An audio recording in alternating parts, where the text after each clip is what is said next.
Muy buenos días a todos, mi nombre es Lidia Pilar Murcia Rodríguez y les voy a conversar acerca de las habilidades del pensamiento en la comunidad de indagación con población infantil. Quiero partir del hecho de la motivación y la justificación a la cual reduje este proceso de investigación cualitativa descriptiva. Quise utilizar el capítulo número 1 que utilicé en la tesis de la licenciatura durante el año 2010, la licenciatura en filosofía. Es un elemento parcializado acerca de la investigación sobre el proceso de comunidad de indagación. También porque quise considerar como otra motivación que los niños y las niñas tienen habilidades de pensamiento y que es posible determinarlas dentro de la comunidad de indagación.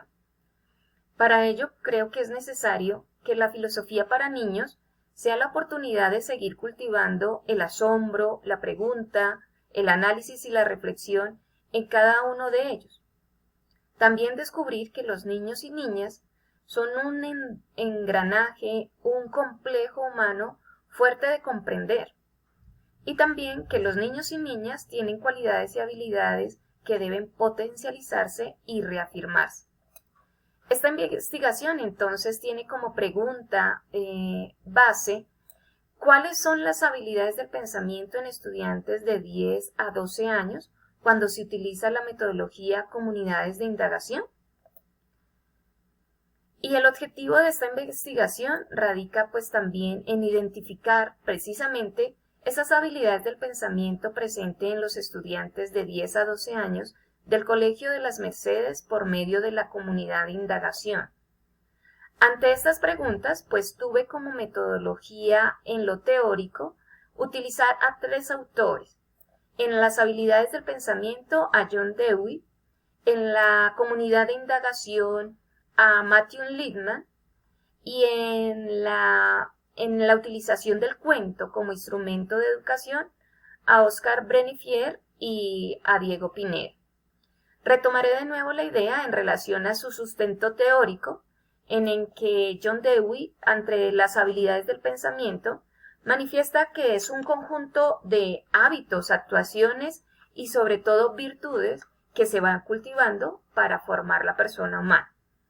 Estas habilidades del pensamiento que vemos en este texto filosófico llamado El descubrimiento de Harry son memorizar, recordar, generalizar, abstraer, imaginar, clasificar, reflexionar, deliberar, considerar, juzgar, entre otras, que dentro de la lectura que nos presenta Matthew Lipman nos ofrece un pensamiento crítico, reflexivo, solidario, y lo hace a través de experiencias educativas en aula que fomentan el hecho de ir analizando cómo va ocurriendo una actividad específica en el aula. Cuando se explica un tema y el estudiante pone o no atención, de cómo puede intervenir, argumentar sobre sus ideas. En la segunda apuesta teórica, la comunidad de indagación.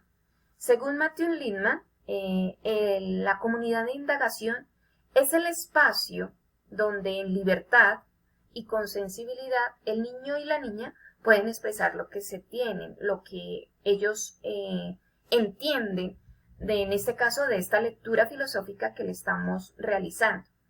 Y para ello, pues, poco a poco, su pensamiento se irá asombrando un poco más, será incrementando para que a partir de lo que él considera como correcto, pueda actuar también adecuadamente. Matthew Lipman pretende que su discurso filosófico no solamente sea de analizar lecturas, sino que les enseñe y les potencialice el pensamiento crítico y la actuación correcta. Entonces, ese espacio de libertad y de sensibilidad que nos manifiesta Matthew Lipman tendrá entonces que, como bien la filosofía lo quiere obtener, alguna posibilidad de verdad para encontrar sentido a lo que se realiza y lo que se hace. En la tercera apuesta teórica que manifiesto, el cuento como instrumento de comunicación, Oscar Brenifier, como uno de los autores que introduce el diálogo filosófico en el aula a través de talleres específicos, incita a que el niño y la niña puedan establecer lazos de su coherencia infantil ante su coherencia de la realidad. Promueve entonces que sea un diálogo muy abierto, espontáneo, pero al mismo tiempo con argumentaciones. Y entonces en la medida en que se potencialice ese diálogo, entonces las explicaciones, las aclaraciones conceptuales y los argumentos serán un poco más valideros, tendrán peso conceptual, como diríamos ahora, en relación a las coherencias internas que se van analizando en esas lecturas filosóficas. Entonces las consecuencias que se irán viendo serán inferidas, deductivas, o serán con lógica en relación a lo que se va analizando, no por conveniencia, sino por la misma consecución de las acciones humanas. Nuestra intervención fue con una metodología cualitativa descriptiva, en la que analizamos 19 niños del Colegio de las Mercedes, que es un colegio que queda en la sede en la zona centro de Bogotá, Colombia. 19 niños que nos dieron la exploración de cómo se intervenía esta lectura en este primer capítulo. Y en el primer capítulo, pues quisimos pues analizar el problema esencial. Surgieron muchas preguntas que posteriormente las vamos a ir determinando como resultados y que dieron consecuencia a de que es posible identificar esas habilidades del pensamiento en los niños. Y las que más se notaron presentes en ellos fue el memorizar, el abstraer, el clasificar, el reflexionar y el deliberar. Si bien todas ellas las pueden tener los estudiantes, los niños y niñas, también se pueden potencializar y sobre todo reforzar.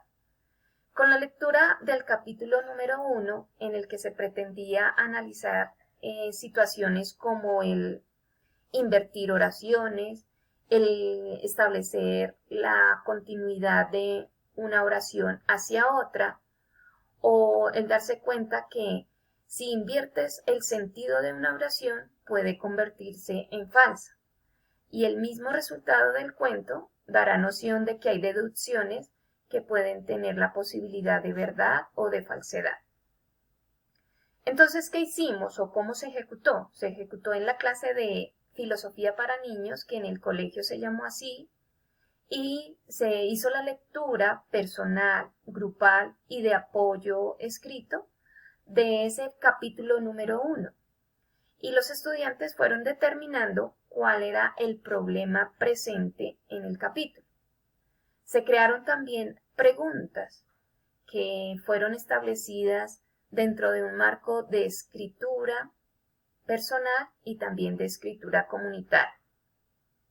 Esa relación entre el niño y la niña en el manejo de sus posturas es lo que se llama comunidad de indagación, en donde se le permite que el niño y la niña exprese sus posturas, argumente sus ideas, contradiga a las ideas de sus compañeros, y por ello también se utilizó otra manera de discusión que fueron las gafas preguntonas.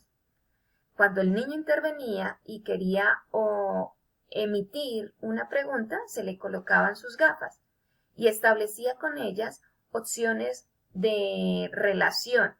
Y por eso surgieron algunas preguntas muy reales y sobre todo sensibles a la naturaleza de los niños. ¿Qué es la vida? ¿Qué es la realidad? ¿Quién es Dios? ¿Es bueno ir a la escuela? ¿Por qué los niños no deben hablar mientras los adultos conversan? ¿Qué es el mal? Y ante esas preguntas, pues, surgieron algunos resultados que quisiéramos comentar, en fin, de este proceso investigativo. Lógicamente, esto es una pequeña muestra de lo que se pudo obtener de ellos. Entonces, la lectura para ellos fue muy importante. fue un material de apoyo. Algunos tuvieron su libro base que se llama El descubrimiento de Harry en su primer capítulo. Los participantes entonces en un primer acercamiento a la lectura manifestaron quién es Harry, quién es el mejor amigo de Harry, cuál es el mejor profesor de la escuela de Harry, por qué se despista rápido Harry, y las preguntas anteriores que habíamos mencionado que surgieron del proceso investigativo. Una de las conclusiones base de esta investigación cualitativa es descubrir que los niños y niñas pueden tomar decisiones desde la atención, la reflexión y la utilización de la razón. Es decir, la filosofía para niños es algo validero, certero en este momento. Aunque creamos que los niños tienen algunas ideas un poco retraídas o que no son conforme a lo que les solicitamos, su pensamiento es un poco más sencillo y al mismo tiempo adecuado a su nivel y a su edad. Una segunda conclusión es que la educación moral es primordial. Nosotros en las instituciones educativas debemos formar en ese pensamiento crítico, y el pensamiento crítico nos da la posibilidad de ser un poco más adecuados en saber pensar y obrar adecuadamente. Otra conclusión que podemos sacar es que los estudiantes tienen amplias habilidades del pensamiento, que las instituciones educativas debemos cooperar a través de ejercicios de indagación. Y entonces quiero retomar aquí pues las habilidades más importantes que los niños en esta edad manifiestan, que son la memoria, la abstracción, la clasificación, la reflexión. En todos los momentos educativos que nosotros como docentes, como profesionales de la educación tenemos, ellos, los niños, nos dan muestra de esas habilidades. Memorizan muy rápido y si es visualmente o auditivamente un poco mejor. Abstraen de la realidad que se presenta haciendo conjeturas y unas conjeturas un poco más sencillas de lo que nosotros hacemos en la realidad. Cuando crecemos, nosotros nos volvemos un poco más, diríamos, fuertes en el pensamiento. No nos damos a la fragilidad de ser un poco más sencillos y concretos, sino que le abstraemos cosas un poco más grandes y a veces aceleradas del saber que nosotros como profesionales en algunas ocasiones nos enredamos. El proceso de la reflexión, bastante importante ante esta comunidad de consumo que en algunos momentos nos deja sin señas de poder actuar correctamente. Y por último, otra conclusión que manifiesto en este momento es que de pronto esta estructura metodológica que se nombró puede ser de gran utilidad a otros profesionales de la educación en diferentes ámbitos educativos. Invitamos en que se pueda realizar y ejecutar. Compartimos con ustedes la bibliografía y agradecemos su atención.